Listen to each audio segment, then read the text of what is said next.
नमस्ते विद्यार्थी मित्रांनो, वर्ग 7वा स्कॉलरशिप विषय गणित यामधील एक्झरसाइज 12.2 आपण या व्हिडिओमध्ये बघणार आहोत. हा व्हिडिओ बघण्याच्या अगोदर एक्झरसाइज 12.1चा व्हिडिओ बघा, म्हणजे यातील प्रश्न तुम्हाला समजणे सोपे जाईल, कारण त्यातल्या बऱ्याचशा प्रश्नांसारखीच प्रश्न या एक्झरसाइजमध्ये दिलेली आहेत. Question number 1. 15 workers work 8 hours per day and completed a certain piece of work in 24 days. If 20 workers had worked 19 hours per day, in how many days would they have finished the work? आता या ठिकाणी दोन्ही पण work हे सारखेच झालेले आहेत, म्हणजेच त्यांचा मल्टिप्लिकेशन काय असणार आहे, सारखा असणार आहे. बघा, पहिल्यांदा काय काय दिलं, हे वर्क्स, नंतर आवर पर डे आणि टोटल डेज, नंतर 15 workers 8 hours per day and 24 days. यामध्ये जेवढं वर्क होईल तेवढंच वर्क हे 20 workers 9 hours per day and how many days, तिचे डेज किती असतील ते आपल्याला शोधायचे आहे. इथलं वर्क आणि इथलं वर्क हे काय असणार आहे, सारखंच असणार आहे. Therefore 20 into 9 into days equals to 15 into 8 into 24. या दोघांचा मल्टिप्लिकेशन काय असेल, सारखाच असेल. Therefore number of days equals to division property 15 into 8 into 24 divided by 20 into 9. 20 into 9. आता या ठिकाणी कॅन्सलेशन बघा, 5 1 जा 5, 5 3 जा 15 आणि 5 4 जा 20. नंतर 4नी याला आपण कॅन्सल करूयात, 4 1 जा 4, 4 2 जा 8. नंतर 3ने ह्या 9ला कॅन्सल करूयात, 3 1 जा 3, 3 3 जा 9. नंतर 3 आणि 24, 3 1 जा 3, 3 8 जा 24. 2 into 8 16. इथं काय असेल, व्हॅल्यू 16 डेज. Option number 1. अशाच प्रकारचं उदाहरण मागच्या एक्झरसाइजमध्ये सुद्धा आपण बघितलेलं आहे.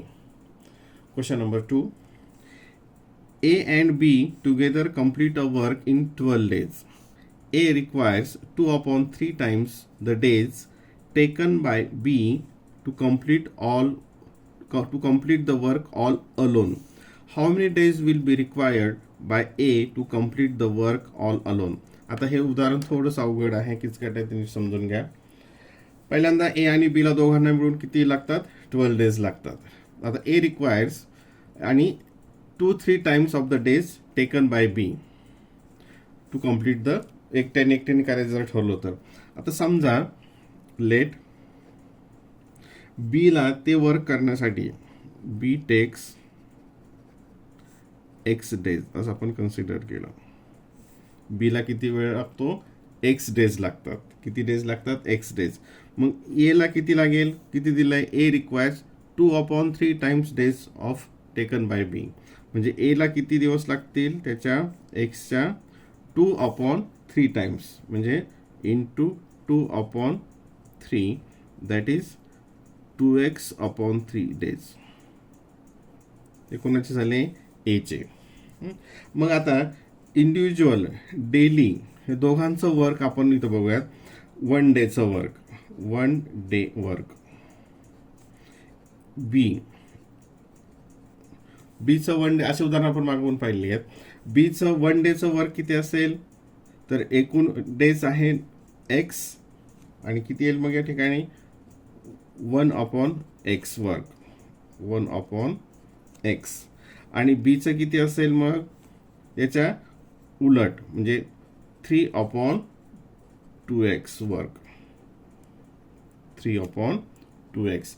काय काय, त्याला 1नी डिव्हाइड केलं, 1ला ह्या डेजनी डिव्हाइड केलं आणि इथं पण 1नी डिव्हाइड केलं. आता इथे बघा, हे दोघांचं 1 डेचं वर्क आहे, सॉरी इथं ए येईल, हे बीचं वर्क, हे एचं वर्क.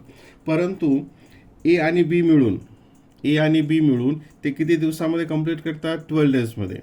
म्हणजे इथं ए प्लस बीचं 12 डेजमध्ये, म्हणजेच ए प्लस बीचं 1 डेचं वर्क किती असेल, ए प्लस बी मिळून 1 डेचं वर्क किती असेल, 1/12. दोघांचं मिळून किती येईल, 1/12. आता इथे हे दोघांचं, याचं एका दिवसाचं किती आहे, 1/x. याचं एका दिवसाचं किती आहे, 3/2x. आणि दोघांचं मिळून किती होतं इथं 1/12 या गिव्हनमध्ये. याच्यानुसार ते किती वर्क्स होते मग दोघांचं 1/12. आता इथं आपण हे इक्वेशन सॉल्व्ह करूयात. हे 2x cross multiplication plus 3x upon x into 2x म्हणजे 2x square equals to 1/12 is equals to 1/12. आता या ठिकाणी किती येईल 5x upon 2x square equals to 1/12 equals to 1/12. याच्यामध्ये बसत नाही. इथे खाली बघा आता या ठिकाणी फक्त आता इथं कॅल्क्युलेशन्स आहेत. हे इथं एक्स आणि हे एक्स मधलं कॅन्सल झालं. इथं काय येईल मग आता 5/2x equals to 1/12 equals to 1/. आता cross multiplication 2x equals to 5/12 याचा मल्टिप्लिकेशन येईल 60 म्हणजेच x equals to 30. x equals to 30 म्हणजेच B takes x days that is 30 days. आणि आपल्याला कोणाचं विचारलं आहे एचे विचारले. एचे किती डेज आहेत? एचे डेज आहेत 2x/3. एचे डेज किती आहेत 2x/3. 2 इंटू एक्सची व्हॅल्यू किती आली 30/3. हे 3 आणि हे 3 10 इथं झालं आणि 10 इंटू 2 20 डेज. म्हणजे एला ते काम करण्यासाठी किती लागतील 20 days. Option number 3. Question number 3 ट्रेनचं उदाहरण आहे. अशी उदाहरण आपण 2 मागच्या एक्झरसाइजमध्ये सोडवली होती. A train of length 340 meters running at a speed 45 kilometers per hour crosses a bridge in 48 seconds. Find the length of the bridge. आता या ठिकाणी परत पहिल्यासारखंच ब्रिज क्रॉस करायचा. इथे ही ट्रेन आहे. परत आपण इथं फिगर ड्रॉ करूयात. ही ट्रेन आहे आणि हा ब्रिज आहे. हा आहे ब्रिज. आणि याच्यामध्ये काय दिलं आहे ब्रिजची लेंथ काढायची आणि किती ही ट्रेनची लेंथ दिली आहे 340 आणि ब्रिजची लेंथ काढायची. आता जेव्हा ही क्रॉस करेल तर ते टोटल डिस्टन्स किती असेल. एक समजा ब्रिज घेतला आपण x प्लस 340 डिस्टन्स कव्हर केलेलं असेल. किती केलेलं असेल त्यांनी कव्हर x प्लस 340. आता इथे बघा यांना टोटल आता डिस्टन्स किती कव्हर केलं इथली माहिती बघूयात आपण. आता स्पीड आहे 45 kilometres per hour. 45 kilometres per hour आणि किलोमीटर पर आवर्सला मीटर पर सेकंदमध्ये घ्यावं लागेल. तर त्यासाठी कितीनं मल्टिप्लाय करायचं आहे 5/18ने. म्हणजेच काय येईल ते 45 इंटू 5/18 ही झाली स्पीड मीटर पर सेकंदमध्ये. इथं आपण कॅन्सलेशन करूयात. हे 9 डिव्हिजिबल होतं. 9 1 9 9 2 18 आणि हे 9 5 45 म्हणजेच स्पीड किती झाली 5 5 25/2 मीटर पर सेकंद ही झाली स्पीड. आणि टाईम किती आहे 48 सेकंद. मग आपल्याला याच्यावर टोटल डिस्टन्स काढता येईल. टोटल डिस्टन्स किती असेल टाईम इंटू स्पीड. टाईम आहे 48 सेकंद आणि स्पीड आहे 25/2 मीटर पर सेकंद. ठीक आहे. मग हे तर कॅन्सलेशन केलं आपण. 2 1 2 2 2 4 आणि 2 4 8 d इक्वल्स टू 24 इंटू 25 आणि हा multiplication 25 4 100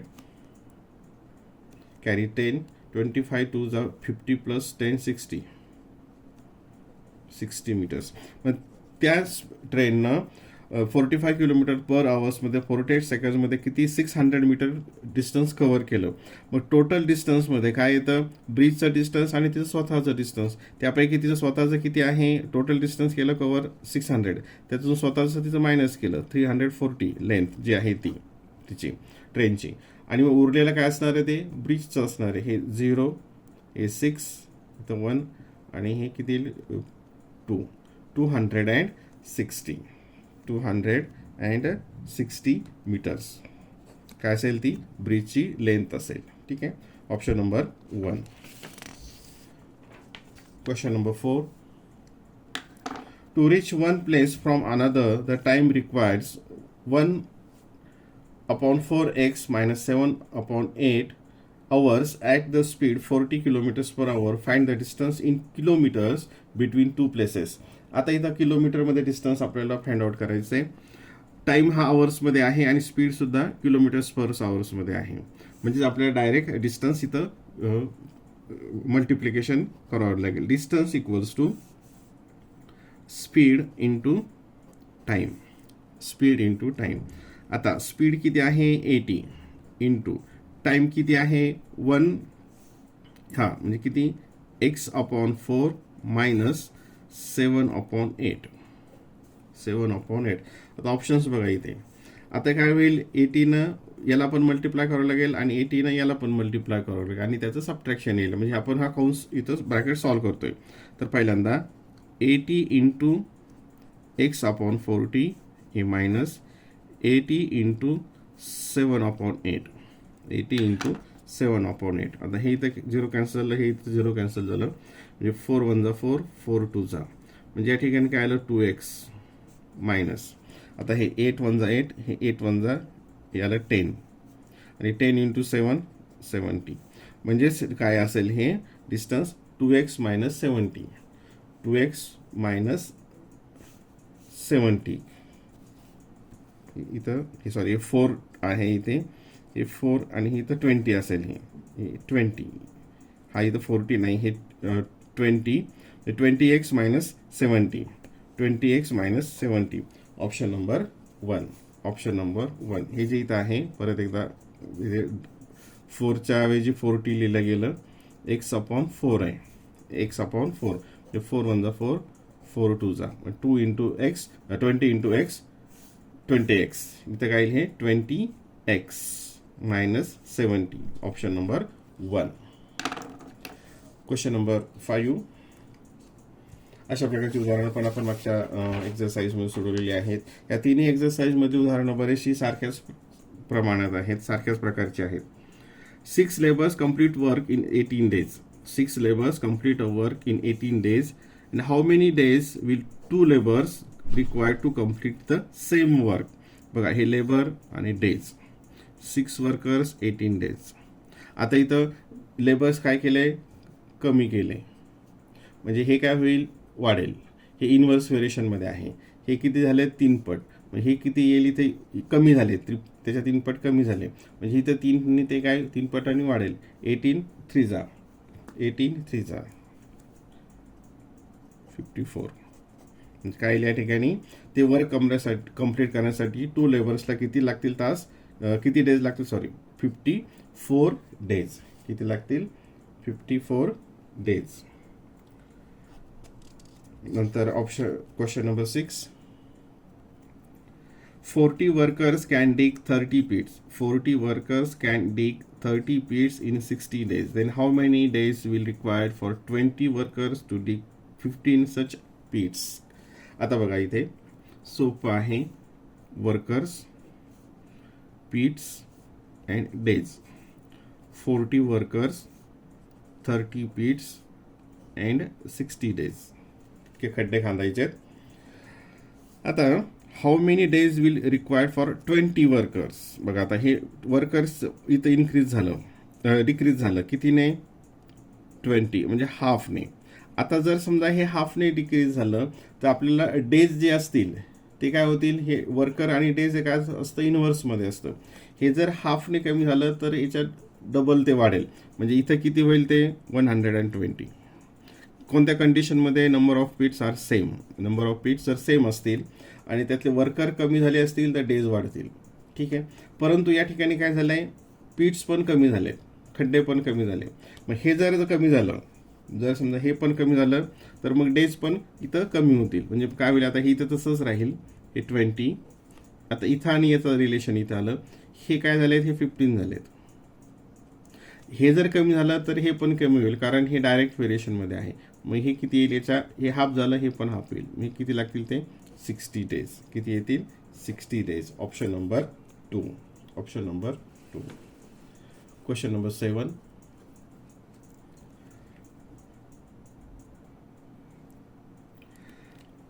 "300-meter long train crosses a pole in 24 seconds. How much time will be required by the train to cross the bridge of length 450 meters?" आता इथे दोन मिक्स उदाहरणं दिली आहेत.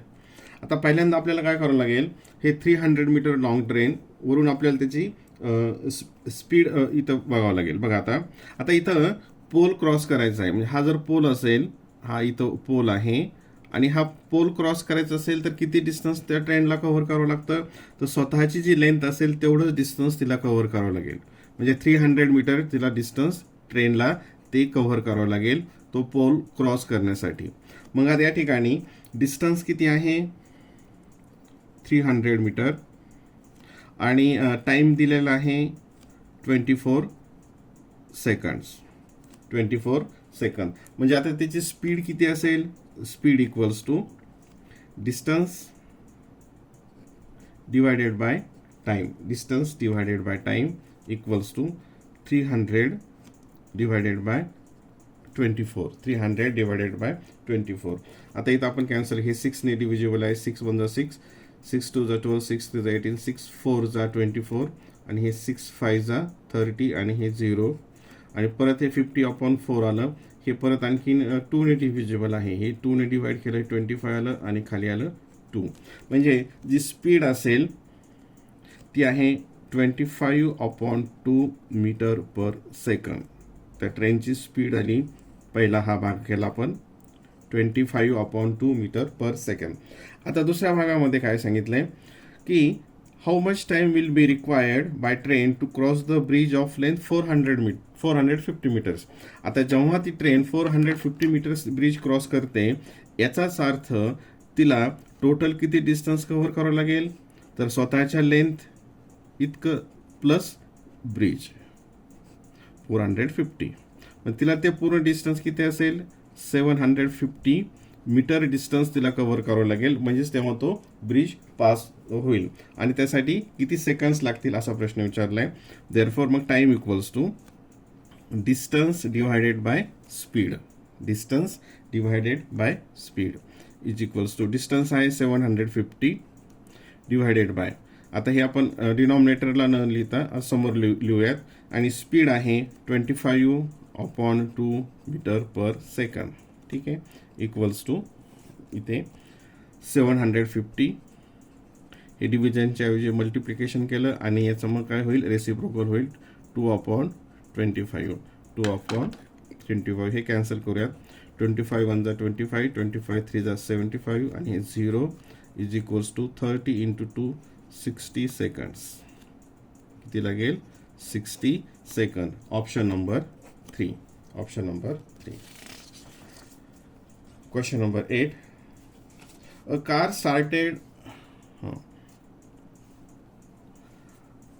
started a journey at 5 a.m. at the speed of 40 kilometers per hour. After exactly 2 hours, another car started from the same place in the same direction at 1.5 times of the speed.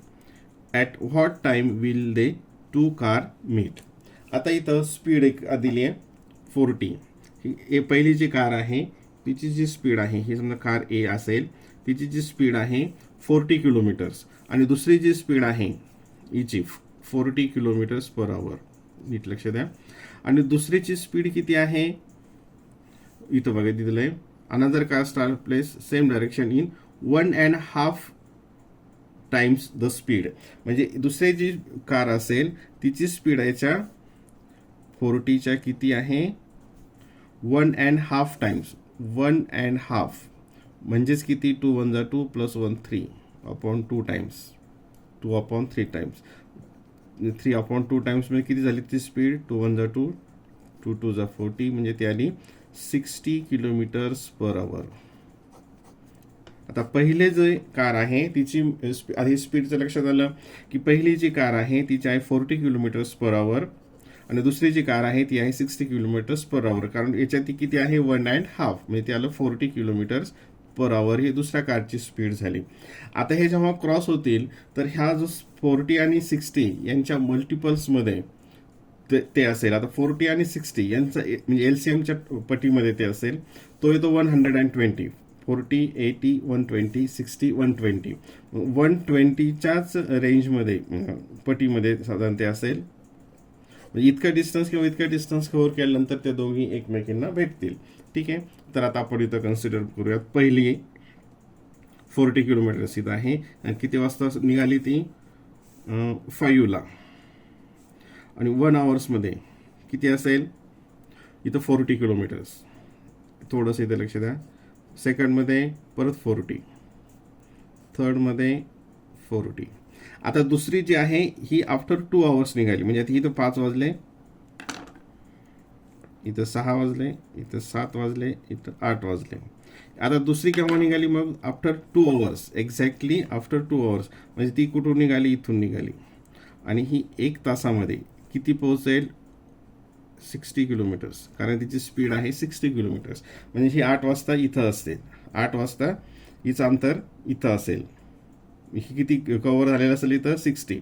आता ही 9, 10, ही 11. इथं किती येईल? 40. आपल्याला किती पाहिजे? 240 distance पाहिजे. 40, 40. 1, 2, 3, 4, 5, 6, 6, 24. हे झालं 240. आता इथून ही निघाली 60च्या स्पीडनं. 1 आवरमध्ये इथून स्टार्ट झाली. 7ला इथून स्टार्ट झाली. म्हणजे ॲक्च्युली हे इथून जरी घेतलं तरी चालतं. इथून घेऊयात. ही 1 आवर्समध्ये 60 किलोमीटर्स. इथं किती निघाली? 7ला. 2 आवर्समध्ये परत 60. 3 आवर्समध्ये 60. आपल्याला किती पाहिजे? 240. आणि 4 आवर्समध्ये 60. म्हणजे 7, 8, 9, 10 आणि 11, 11. हे 7, 8, 9, 10, 11. आता ही किती? 1, 2, 3, 4, 5, 6. हे 6 आवर्स. आणि ही 1, 2, 3, 4 आवर्स. आता बघा, ही 6 आवर्समध्ये 5ला स्टार्ट झाल्यानंतर हिच्या स्पीडनं 6 × 40 किती पोहोचेल? 240 किलोमीटर्स. आणि ही सेम मग इथं 7ला स्टार्ट झाली आणि हिची स्पीड किती आहे? 6 kilometres per hour, 60 kilometres per hour. मग 60 किलोमीटर्स पर आवर आणि 4 आवर्समध्ये किती पोहोचेल? ते 240 किलोमीटर्स. म्हणजे 240 किलोमीटर्सवर ह्या दोन्ही एकमेकांना क्रॉस होतील. आणि ही पोहोचेल 11 वाजता आणि ही पोहोचेल इथे 11 वाजता at 11 AM. Option number 2. Option number 2.